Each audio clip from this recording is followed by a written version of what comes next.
The 4 members of pressure groups who were arrested on the 3rd of November 2022 following the rally taken out by the FKJGP on the 28th of October 2022 were granted bail on the evening of the 28th of November. It may be mentioned that those granted bail today include 2 members of the KSU, while the 2 others are members of the FKJGP.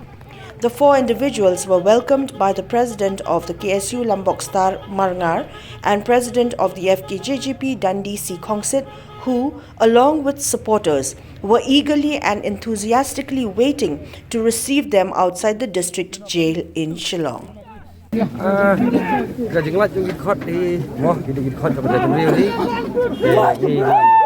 Đọc là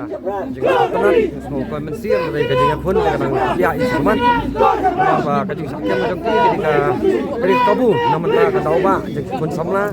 cái bằng như khi mà cái सरकार ya cái bằng kumlo cái bằng tháp thali bằng snai thì si bằng cái về cái bằng làเป็นเป้าของसरकार แต่ก็จึงจำเป็นฮอตเงินตอนนี้มันอ้องเลยก็ได้ตั้งก็จึงไอ้มันเสียมก็จึงเป็นพเรียงอย่างก็จุดจุดขายกระจงที่บางอันนี้คัมว่าที่ฮอตที่นุ่มมันเสียมได้จึงชาก็ไอ้ก็จึงจำจากसरकारบางก็จึงเป็นช่องเนี่ยพวกเจียบ้าก็ได้ก็บางวันมันเป็นสตาร์ทมันเป็นจนายอะไรดีที่ก็จึงว่าจะกินข้าวจงกินสุกกินกันdi rong ni kamdai nak kadau bakile kenu kam bakla di rong ni nak kadau baki mi sakmat ban keren yang jingi bebun balang jong ka jat tu khantam ke isu bi dai bat ke jing kenu kam taras di bebun ki sang balang ba yang ka chpi ke isu ma ajmu ka bunsin sarkar bakan dan ke polisi bak keren pangkal recruitment ke jing phak thungkam haki tenak sarkar fair Wat bilang haong kekeren sepangka NPC dan DC level bandon ke polisi ke belum transparan bangira ban penduk judge dan kejeng yaru tekam na jekli tak bohong bak bayu kam de tang kita ke betu minister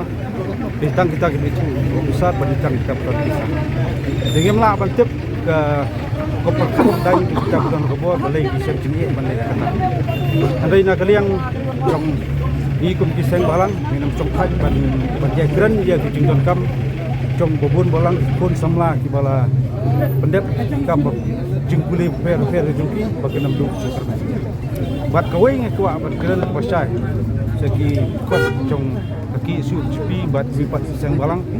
ken mau yang senda khadok ni ka ngila man ong bakadai ka along andai kani kadai ka sekolah ba prang ya ka mesim jadi bat prang jing long barba bat kecenderung ni kamdai ba kejut penduk musim ada kecenderung ni kadai panang perhem su kejing itu sarkar bun sien jaka bukan penlut kepor kejungki bikin syong kenyatir kenyataan kuno ban hau itu polisi cintai kalong ba sarkar bun sien kalap miat bun kam kuno ban kem jadi khot yang balang